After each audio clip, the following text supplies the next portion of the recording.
guys, welcome back to the channel. So today we wanted to talk about my medication that arrived this week, and there's a lot of it. So we've got it here. Special, you just punched me in the boob. Special delivery. So this big bag here has all got to be kept in the fridge. We've literally just brought it out just for the purpose of this, and then it's going straight back in the fridge.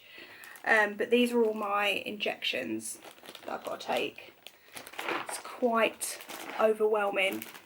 And the second bag, let me just have a little look. I've not actually looked at this bag. We haven't opened that one. Right, so we've got... This is the bin to put all the needles in. Right, so that's our sharps bin. Coamoxiclav. I think this is antibiotics. Possibly. Pessaries. Okay, so these are the pessaries that have got to go. Well, it's very clear where it's got to go. Don't know if you can see that. Basically, it's got to go in my nun. So place high into the vagina. Remove wrapper first. 3 times. Very important. Oh, these are just the applicators. Oh. So they're just like massive applicators for like a plunger. Kind of for my nunny.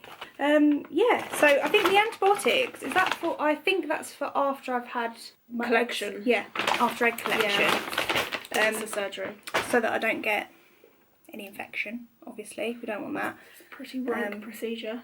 Infectious substances. Oh, that's not very nice. Right, let me pop that back. Right. And then it comes on to all of the injections. So I'll just get out like one of each. Okay, so the main one to start off with is going to be Benfola. There's 8 of them. I don't know if you can see that.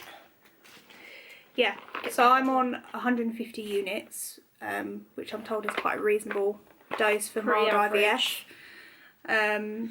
Yeah, so I've got to take that for the duration of the time that I'm injecting myself. So for around 9 days, I'll be injecting myself with this. So first 6 days, it's just this. And then after around the 6th day of injections... Is it this one? Yeah, I'll then Cetrotide. Yeah, I'll then be injecting myself with Cetrotide. Yeah, that's good.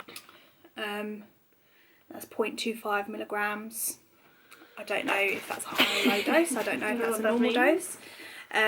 But yeah, so I'll be taking that from the 6th day, roundabouts. And there's 5 of those. And then I've got my... And that's the... trigger. Yeah, and then I've got my Overtrail.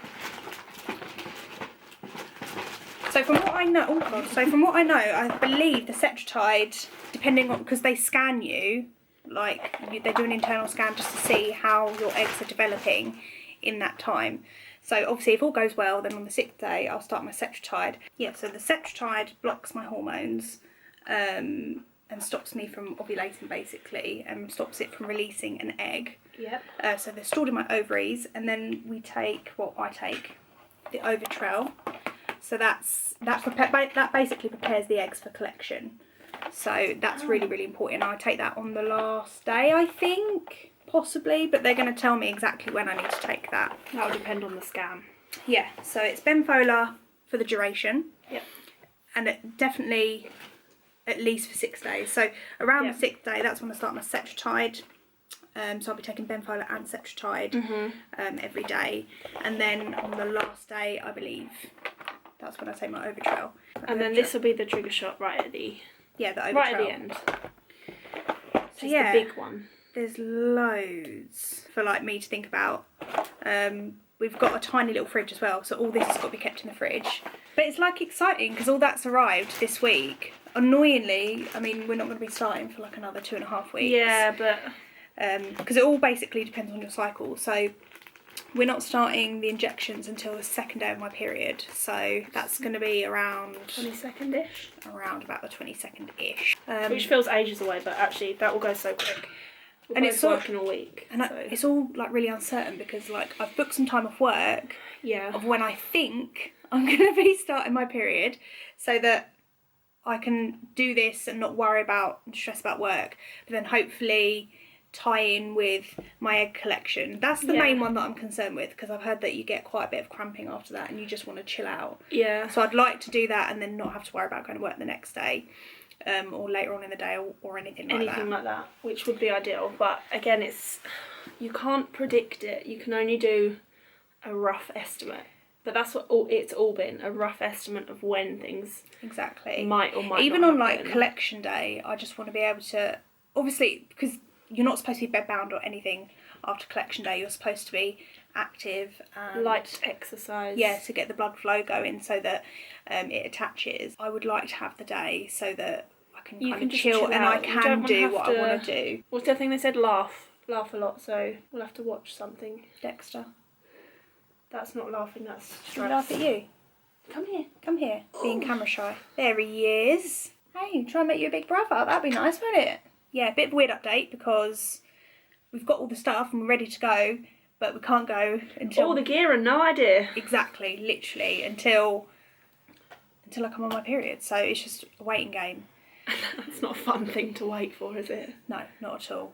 So what we do is on the first day of my period, we call the clinic. Mm-hmm. They get everything prepared, so they know roughly when we're coming down for scans and stuff like that. So on the 6th day, we'll go down, and we're also having our blood tests as well. Yeah. Because Becca's got to have a blood test. We've got to be checked for HIV, hepatitis B and C, which is fine. I thought it was a bit weird before that you had to be checked, but I suppose they want to make sure that everyone in our household is healthy. It's hard to keep track of all the paperwork, isn't it? Yeah. So when you think it's finished, they're like, oh, can you just fill out this one? Oh, can you just fill out this one? And you're like, okay. And obviously because we're in a same-sex relationship, it's kind of difficult because we have to double up on some of the paperwork. Yeah. Which is fine. It's just a bit confusing. I think it's because I'm not genetically involved. Part of the process, yeah. I mean, they've been very good about it though, making sure that we get the right stuff. They've been completely lovely. Like, they've been really great. Like, even the last lady that we spoke to, who we spoke about in our last video, our treatment consultation, she was great, wasn't she? She was even like asking us how we felt choosing a donor, for example, and the things that we're looking for. Yeah, the things that we look for in a donor, which I don't know if we've fully spoken about, have we? Like, we just knew we wanted somebody. Touched on it. I think we just wanted somebody who was really kind and just really well-rounded. And cute. Yeah, you get to see their baby photos, so obviously that does play a factor into it. It's like online dating. You don't know someone, you just can go based on that picture. And then you find out they're a good person. Exactly. So with, because we use the European Sperm Bank, so with that, they write out like a little handwritten letter to the parent and to the child. Yeah. You can hear a recording of their voice. You can see a full interview with them, background info, all that kind of stuff. It's like a 30-page bio. Yeah, exactly. So for us, for a little while, it was out of 2 guys, wasn't it? Yeah, we had 2 choices. I would say it was like we definitely preferred one over the other. Yeah, the second guy, he was really well in shape. He was very sporty, educated. Yeah, educated. Kid. But there was a lot of cancer in his family, wasn't there? Yeah. Which we are, I suppose, in a way, we're kind of lucky that we can cherry pick that genetic, the things that we want. Yeah. We're really happy with our choice. Yeah, like all the medical information we were happy with, I mean, weren't we liked him as soon as we saw him, really. Like, we were pretty sure straight away that was the person we wanted to use. But it's funny because you have this like connection with a person who's never met you. And will probably never meet you. Yeah, very strange. But we're very grateful. Oh my God, so grateful to him. And anybody who does do that for somebody else, it's an amazing gift that you can give to somebody. Yeah. The thing is, we don't want to jump ahead, and we keep saying that to each other. We just so desperately don't want to be jumping ahead. Yeah. Do we? Like, if it works first time, yeah, it might work first time, but it might not. That it might not. Yeah, it's all very exciting, and hopefully it all works. Hopefully this time next month you'll be pregnant. Yeah, that made my heart skip. Yeah, that's the strangest thing. That would be the ideal, wouldn't it? That would. Yeah, I mean we're lucky enough that we're in a position that if it doesn't work first time round, that we can afford to freeze embryos if there are any embryos to freeze, and also we've probably got another 2 or 3 goes with frozen embryos at a push. Yeah. So I think for us, we just need to just relax and and try not to put any pressure on us. But because it's our first time, it's it's really difficult not to, Yeah. isn't it? Because you just so desperately want this child that we've wanted for ages. And anyone who's watched our earlier videos, they'll know that we did home insemination for months, didn't we? And With it just, no success. Yeah, it just didn't work. So I'm just so happy that we're now doing IVF, and hopefully This new avenue. hopefully it'll work. So on that note, we're going to put our medication back in the fridge. Back on chill. Yeah, just so it's nice and fresh, ready for me to use. Yeah, as we spoke about before, Becca won't be injecting me because, I'm squeamish. yeah, Becca's a baby when it comes to anything remotely gruesome or I just heard this morning about how much blood comes out of an umbilical cord, and it's making me nervous. like it's literally got to come out of my nunny, and you're worried about the umbilical cord cutting that. Yeah, I am. Unbelievable.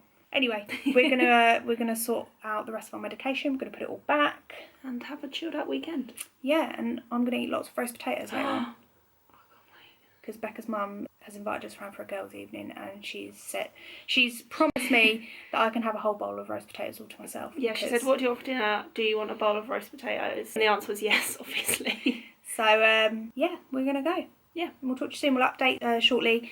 If you've got any questions, please drop us a comment below, and Like, to answer. subscribe, comment, and follow us on Instagram. Yes, please do all those things at Timo Burn. Talk to you soon, guys. Bye. Love you. Bye.